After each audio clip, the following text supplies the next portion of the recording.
Monk ভাত monk ভাত, আজ বানাবো মাংক ভাত, আজ বানাবো বাবাইয়ের মাংক ভাত। ডিনারে বানিয়েছিলাম গরম গরম ভাত আর দেশি মুরগির মাংস। এখন ফেসবুক খুললে পরে বাবাইয়ের মাংস ভাত ফেমাস। শুধুমাত্র ফেসবুকে না, ইউটিউবেও বাবাইয়ের মাংস ভাত ফেমাস। ছেলে মেয়েটা ভাইরাল হওয়ার জন্য ন্যাকামি করেছে। মেয়েটা যথেষ্ট ভালো কথা বলতে পারে, কিন্তু ভাইরাল হওয়ার জন্য ন্যাকামি করেছে। তবে আমার মতে যারা অতিরিক্ত নোংরামি করে তাদের থেকে ন্যাকামি করে ভাইরাল হওয়া ঢের গুণ ভালো।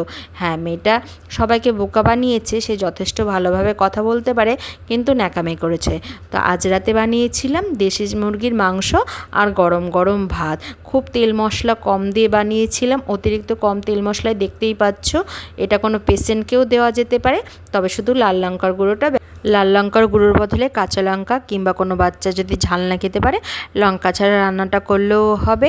আর এই যে এখানে দিয়ে দিলাম জল, ঝোলটা ফুটে উঠলে পরে, আর মাংসটা যেহেতু অনেকক্ষণ সময় নিয়ে কষিয়েছি, তো কষাতে কষাতেই সেদ্ধ হয়ে গেছে। তো তৈরি হয়ে গেলো আমার মুরগির মাংস। তো তোমরা বলো কেমন লাগলো ভিডিওটা তোমাদের।